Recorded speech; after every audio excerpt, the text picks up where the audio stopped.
आज आने की तैयारी है। मतदाताओं के बीच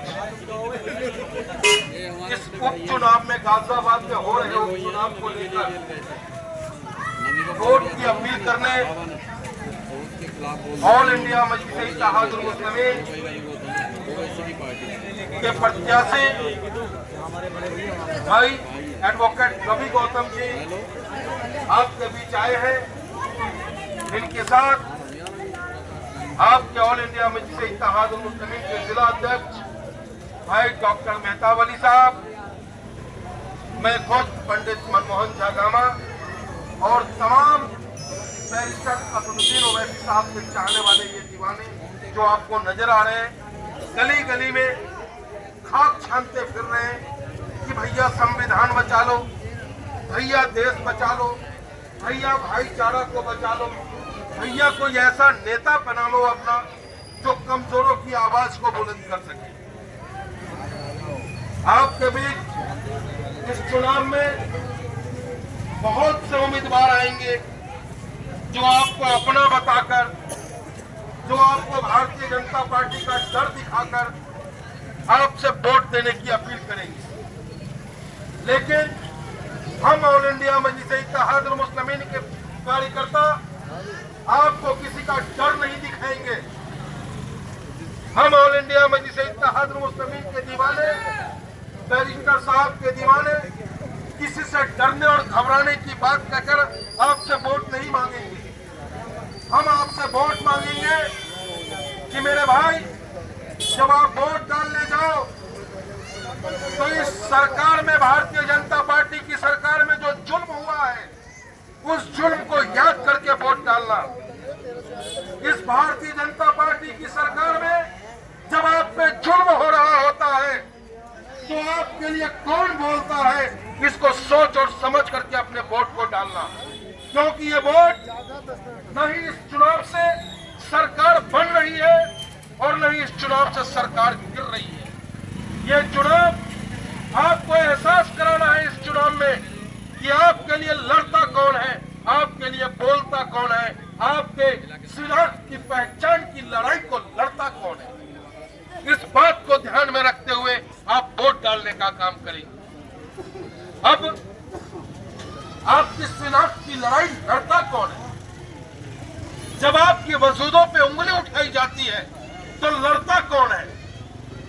जिसे आप वोट देकर इस उत्तर प्रदेश में 37 सांसद देते हो, कभी मुल्ला मुलायम बनाते हो उसे, 4 बार इस उत्तर प्रदेश का मुख्यमंत्री आप बनाने का काम करते हो। लेकिन जब आप के मदरसों के ऊपर उंगली उठाई जाती है, जब आपकी मस्जिदों की तरफ बुलडोजर का रुख कर दिया जाता है, जब आपके दो जहां सरकार हजरत मोहम्मद पैगंबर साहब के खिलाफ इस गाजियाबाद का रावण जहर उगलता है, तब वो लोग चुप रहते हैं, तब उनके जुबान में ताकत नहीं होती है, वो आपके हक की बात नहीं करता है। उस वक्त में भी अगर कोई रोता है, उस वक्त में भी किसी दर्द होता है, तो वो एक ही नेता है, हिंदुस्तान का नेता, सच्चा नेता, पढ़ा लिखा नेता, बैरिस्टर असदुद्दीन ओवैसी। अब आपको सोचना है कि क्या आप उन फर्जी नेताओं को वोट देने का काम करेंगे या जो आपके हक और हुकूक की लड़ाई लड़ने का काम करता है, जिसे आप वोट देने का काम करेंगे। क्योंकि ये 20 तारीख कहीं लंबा दूरी पे नहीं है। और मेरे भाई, न मेरे पास पैसा है, न दौलत है, हाँ जिगर है। जिगर है हमारे पास जुर्म के खिलाफ लड़ने के लिए, जिगर है जालिमों को करारा जवाब देने के लिए। और इस लोकतंत्र में उस जिगर को ताकत देने का काम अगर कोई करता है तो वो वोटर करता है। आप बताओ कि बैरिस्टर असदुद्दीन ओवैसी साहब किस मुकाम पे आपके साथ खड़े नहीं मिले?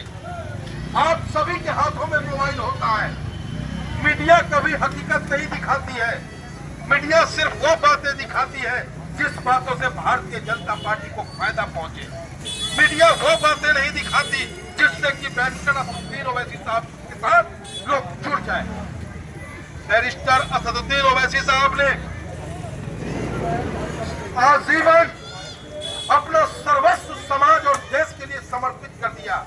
अरे मुझे तो गर्व है कि मेरा नेता जब मक्का मदीना में भी जाकर के नमाज पढ़ता है तो हिंदुस्तान की सलामती की दुआ मांगता है। अब आपको सोचना है कि नेता कैसा चाहिए।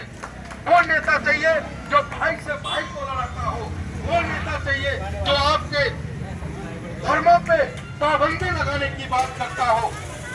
क्या नमाज पढ़ लेना कोई गुनाह है?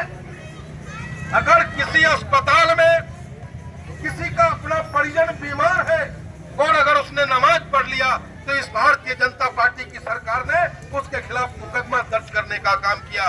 लेकिन जिस समाजवादी पार्टी को आपने ताकत दिया, आपने अपना वोट दिया, उसके मुकदमा जाती हो, जो भी रहते रिश्तेदार आपके रहते हो जहां कहीं भी, उसे आप फोन करके उनसे कहे कि पतंग को वोट दे। आप जा करके देखो, मैं सैल्यूट करता हूं नौजवानों को, मीरापुर के उन बेटाओं को, उन माँ को सैल्यूट करता हूं जिन्होंने ऐसे नौजवान को पैदा किया। मीरापुर में समाजवादी पार्टी के कार्यक्रम को समाप्त कराने का काम वहां के हमारे नौजवानों ने किया। वहां के नौजवानों ने कहा, ये समाजवादियों, अखिलेश यादव, अब तुम्हारे तरफ मुसलमान वोट जाने वाला नहीं है। बहुत बेवकूफ बना दिया, बहुत भाजपा के नाम पर डराकर हमसे वोट लेने का काम किया। अब तो मुसलमानों का वोट कहीं जाएगा तो वो सिर्फ बैरिस्टर असदुद्दीन ओवैसी को जाएगा। तो आप तमाम सम्मानित साथियों से अनुरोध है, मेरी माँ बहनों से अनुरोध है कि आने वाली 20 तारीख को चुनाव चिन्ह पतंग है, पतंग चुनाव चिन्ह वाला बटन दबा दे। सुरक्षा और सम्मान की गारंटी बैरिस्टर असदुद्दीन ओवैसी साहब देता है। 8 नंबर बटन है आपका, 8 नंबर बटन को दबाएं। अब मैं चाहूंगा मुस्तफा साहब हमारे नोएडा से हैं, पार्टी के बहुत वफादार हैं, ये भी अपने शब्दों में वोट की अपील करें और कम समय में अपनी बात रखें।